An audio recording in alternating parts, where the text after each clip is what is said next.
You are now listening to the Fighting Back Podcast, and here's your host, Tom Fighter.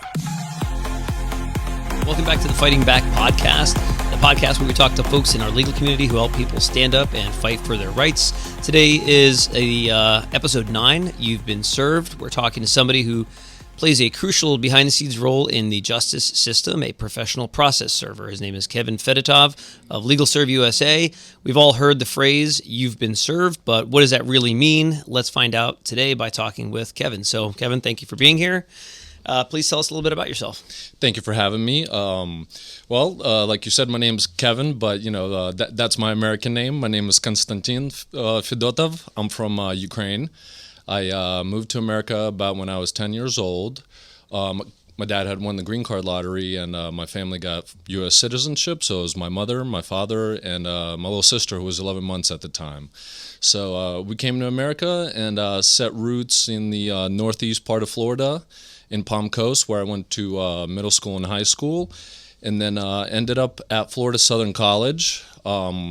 Played lacrosse there, got my business degree there, got a master's there, and while I was there, I had met someone that got me into the process serving profession. Nice, and I think you have an MBA, is that correct? Yes, sir. Outstanding.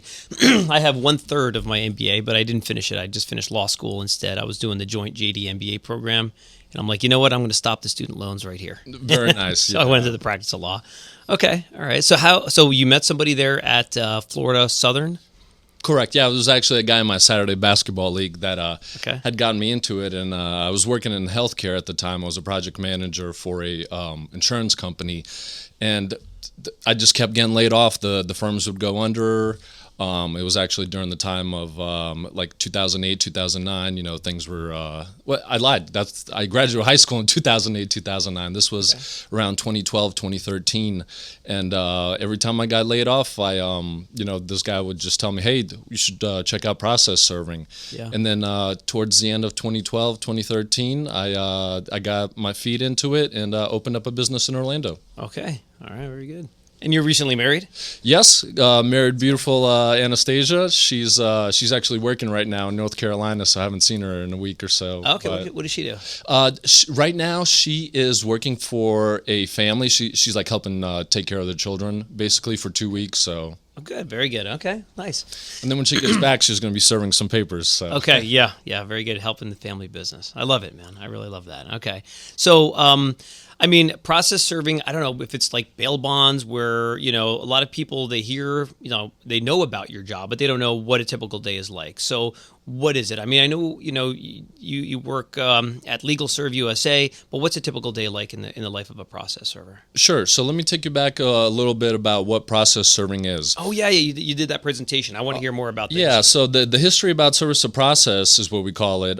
Dates back, it's got its roots in the Magna Carta, most notably, the right to a fair trial. So whenever someone is sued or arrested in America, they have a right to a fair trial, right? They have the right to call their witnesses in to be questioned, and they have a right to be notified that an action has been filed against them. So back in the days of the king, the sheriff of Nottingham, when the king needed to serve someone for not paying their taxes, he would send the sheriff on a horse, and the sheriff would come, deliver the news, and then rip off a piece of your cloth to bring back to the king, and that was our affidavit of service. Excellent. Very cool. So obviously we've evolved since then. We are a completely neutral third party who are hired by the attorney or by the plaintiff or by the defendant in criminal law cases to serve process. I talked about it earlier. There's 4 different types of process servers in Florida. So like us in Orange County, we're part of the 9th Circuit. I get my license through the courthouse, and I can serve anywhere in the circuit. Some counties like Pinellas County are governed by the sheriff. So you take your class to the Pinellas County Sheriff, they give you a license, but you can only serve in the county where the sheriff resides. So in that case, it's only Pinellas County. There's some areas like Volusia County and Alachua County where there are no licensing programs. You guys know whenever you have to send a paper for me to serve in Volusia, you have to do something called the motion in order to appoint process server, making us a process server on that case only. and the other process server is the sheriff. Yep. So yep, we know that we do a lot of restraining orders, and obviously they have to serve the person at no cost to the petitioner. Right. So that's called enforceable process. Those child custody orders, the writs of bodily support, injunctions, we are not allowed to serve those. Gotcha. We serve typical 20-day summons, 5-day eviction summons, landlord-tenant notices, criminal witness subpoenas, and summons on occasion. Yeah. Okay. All right. Gotcha. So with, are you regulated by the Department of Professional Business Regulation in the state of Florida? We are not. So you don't need a license? So as you can see here, I'm wearing my license from the Ninth Circuit Courthouse. Basically, there's 67 counties in the state of Florida, and each one chooses to do its own thing. They have one of those 4 options. I said either a sheriff can serve, either a motion and order where there is no licensing. In Pinellas County, the sheriff does the program, and in the Ninth Circuit, it's done by the courthouse, so it's called a certified program. Okay, interesting. Did not know that. So yeah, to become I just always rely on you to get my process serving done. Yeah. So yeah, okay. All right. Well, great. Good to know. All right. So you already said the kind of cases you typically serve. Have you? You've got to have some war stories or something. Oh, and did you want to talk more about history before I get into that? Sure. So as far as history goes, private process serving has been around a very long time. You said, are we governed by the Florida Department of the DBPR? Right. We are not. We get our licenses depending on how the jurisdiction works. So here I get my license through the courthouse. The education portion, so we do have if a new process server was to enter the field, he would have to take a 16-hour new process server course, or like I get my license renewed every year, so I only have to do a 4-hour education course. Okay. That course is taught by the Florida Association of Professional Process Servers. It's kind of like our Florida bar, if you will.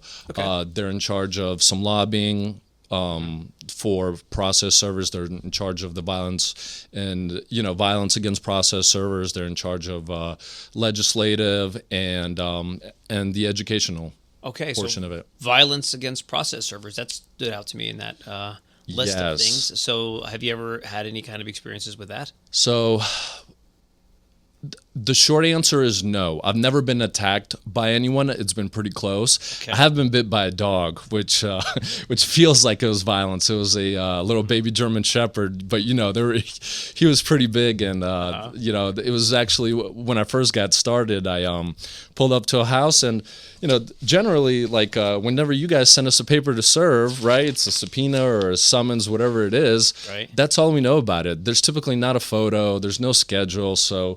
What the office does is they put a field sheet on there for the guy in the field. For example, it'd be me. Okay. So we call it the field sheet. So I pull up to a house, and all I have is a field sheet with Tom's name and address on there. Right. Nothing else. Whatever happens after I knock on the door is, it's up to being able to talk to people, to communicate effectively. Some people are going to say, "Get off my porch." So it's very important to quote unquote effectuate service. So, if I knock on the door and a man opens the door and the papers are for a man named Tom, I'm going to ask for Tom. Mm-hmm. Tom's going to say, "How can I help you?" I'm going to say, "Hey, I'm Kevin, process server." You've been. I rarely say you've been served, but sorry to cut you off. What do you typically say? So. What I typically say is I tell them how long they have to file an answer. So with the typical 20-day summons or 5-day eviction summons, I make sure to let them know that they need to file an answer within an appropriate period of time. They can do so by, reading the bottom of the summons that says you have to file an answer. And at that point, if they don't want it, we talked about avoiding service a little bit, right? Yeah. There's case law that says you cannot avoid process by physically refuse it. Right. In the class we teach, in the 16-hour class, we teach this case law. I think it's Haney versus Solon Corp. So basically, a sheriff process server had pulled up to serve someone late at night, to serve a husband and wife. Yep. and they got out of the car. The husband and wife were outside with another person. They asked for them. The people ran inside the house, screaming, "No, no, no." They shut the door. The sheriff process server went over there, identified himself, read the contents of the documents aloud, and left them in a secure and visible location on the front door. And that's case law now for, you don't have to take it. You don't have to, there's nothing to sign, contrary to, Hollywood.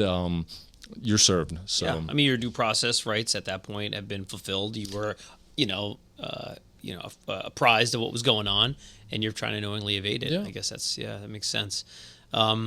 So I guess you can't just leave it there to blow away in the wind. You have to put a rock on it, or like you said, keep it in a secured way so that it. Yeah, again, every house you pull up to, or an apartment or a condo or a business, is going to be different. So it depends on the situation. Yeah, if there's like a doormat, you try to secure it a little bit so it doesn't blow away or get wet in the rain. Well, what if you had like a description for a middle-aged guy, and his name was Tom Fighter, but Rocky opens the door, and he doesn't talk to you; he just looks at you. What do you do at that point? Sure, kind of tough. Yeah. Florida is a great place for us to be process servers because, unlike other states, I believe it's and again, I consider myself a pro in Florida serving rules. But when a paper comes from another state, I don't know their rules. But I know some states like California and New York have requirements that some documents must be personally served. In this case, on Tom only.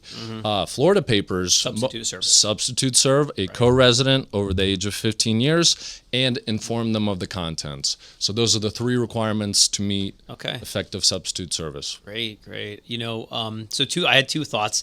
I saw this one movie or commercial or something where somebody was like delivering flowers, and they're like, "Oh, are you Kevin Fedotov?" And you're like, "Yeah, that's me." And instead of giving them the flowers, they give them the papers.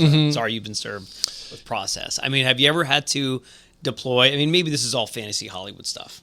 Yeah, so excellent. It is. In Florida, it is fantasy Hollywood stuff. We are not allowed to deceive people or mislead people into accepting service. Okay. I would say 99.9% of the time when somebody is avoiding service, meaning they're refusing to open the door, the Rocky opens the door, doesn't want to tell you anything, and I know it's not Tom. Right, yeah. We do wait time, kind of like we're not private investigators. Those guys are in a little bit of a different field. But like PIs, we'll sit on the house and wait for the person to come out.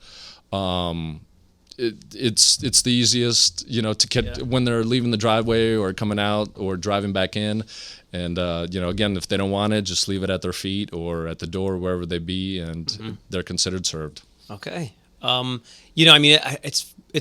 having fun because I like to have a fun podcast. I want to put good information out there, but I'm sure there are people out there who are like this is deadly serious to them. Like, look, I actually was talking to a good friend last night, and she said, look, I can't get, my ex-husband served, or my husband, because they're not divorced yet. He's over in Egypt. What do you do if you can't get somebody served? And the first thing I thought to tell her was, well, do service by publication. Yeah. But how effective is that for divorce or? Sure. So excellent point. Service by publication. We also call it service by alternative means. Everyone's got a due right to process. The wife has a right to get divorced, and the husband has a right to be notified that he's being divorced.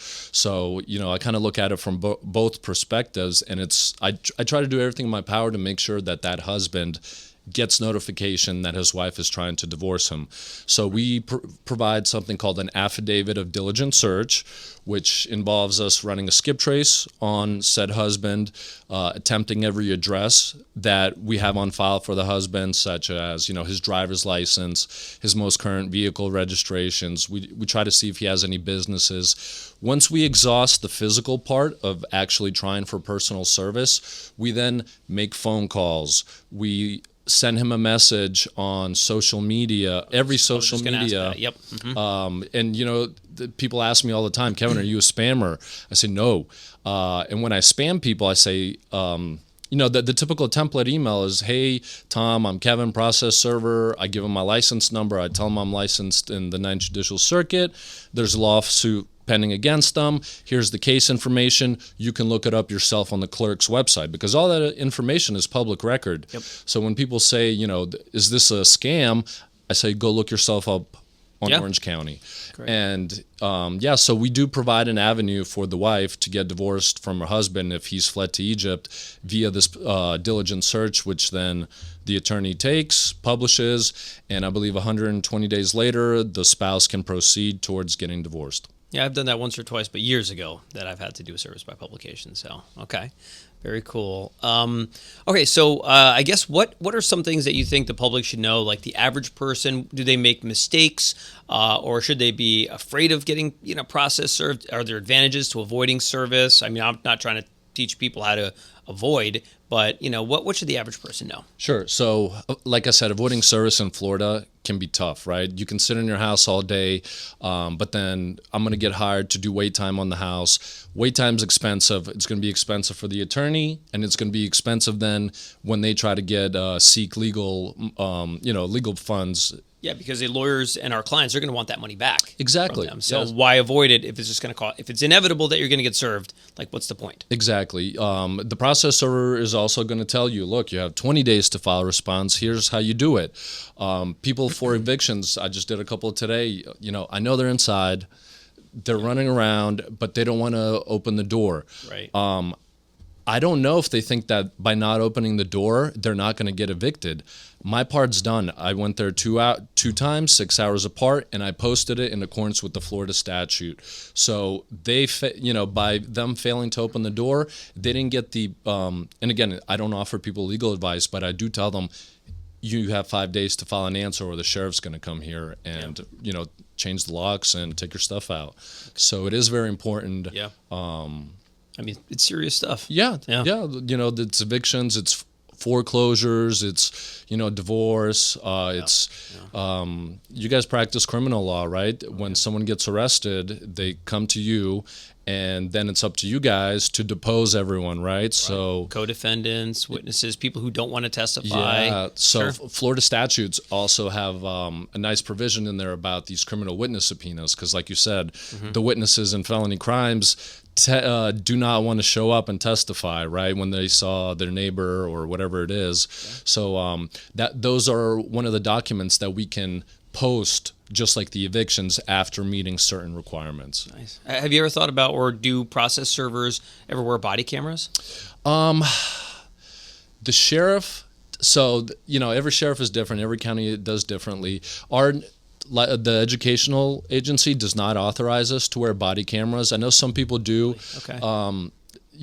My stance is that if I'm recording someone when I'm knocking on their door and they open up and they, you don't know what's going to be on the other side of the door. They may have a child, run around naked, or so we typically have dash cams and just point them at the doors so they can see kind of what happened. Yeah. Is it like Amazon too, where you'll just take a picture of the, Yeah, whenever we post it, especially in evictions, we'll post it and we'll take a photo of it, because sometimes these tenants will take it off and put it on the next door, and the next door will come and they'll call the lawyer and say, hey, your guy posted this on the wrong door, and they'll make me come back out. But that's crazy. Not when you have a photo. That's so interesting, man. That's just, I mean, look, I guess desperate people do desperate things. Yeah. So, okay, Rocky, anything you can think of? Kevin, I mean, we're at the 17-minute mark. We try to keep these short and sweet, but educational. So give us some more knowledge, man. What else, can you teach us about the service? Wanted to talk about sending Florida papers to another state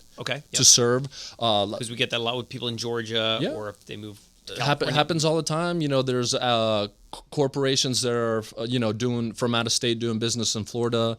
Whenever you serve someone at a state, some states have requirements similar to the motion and order in Florida. Okay. Had it happened to I'm sure it's someone we know. They served someone.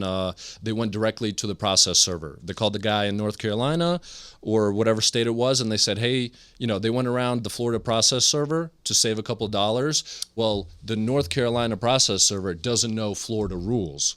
So it's very important to contact the local guy who knows Florida statutes, because that process server served the documents properly. He served it in accordance with North Carolina rules, but he wasn't appointed by motion and order, and he didn't do the process server endorsement, which is required in Florida. I don't think we talked about the server endorsement. No, what does that mean? So a lot of times, Hollywood, again, I'm not signing for it, right, Tom? Right. I'm not signing for it. You can do whatever. There is nothing to sign. People don't understand that. 4 things are required of the process server. So whenever I serve someone, I put my initials, my ID number, the date and time of service. Those 4 things go on the first page, and that document is left on the floor, and that's considered valid service. So in North Carolina, their requirements are different. They don't have to put the server endorsement. So by him not endorsing it, that guy got an attorney and they filed a motion to quash, and the service was tossed out because... So they can't move forward with the lawsuit because they haven't been afforded due process. They had to redo everything, and that happens a lot. Valid service is very important. Yeah. Okay. Cool. Well, I guess we'll leave it there, man. Thank you so much for taking the time to talk to us about process service and your industry. Thank you so much for listening. If you found this episode helpful or informative, don't forget to follow us on social media and share this podcast with your friends. Like, follow, subscribe so you never miss a show, and help others know their rights by spreading the word. Your support helps us keep fighting back. The information provided in the Fighting Back podcast is for general informational purposes only and is not intended as legal advice. Every case is unique and should be reviewed by a qualified attorney who can provide guidance based on the specific facts and circumstances of your case. Listening to this podcast does not create an attorney-client relationship with Fighter Law or any of its attorneys. If you are facing any legal issue, we strongly encourage you to consult with a licensed attorney directly.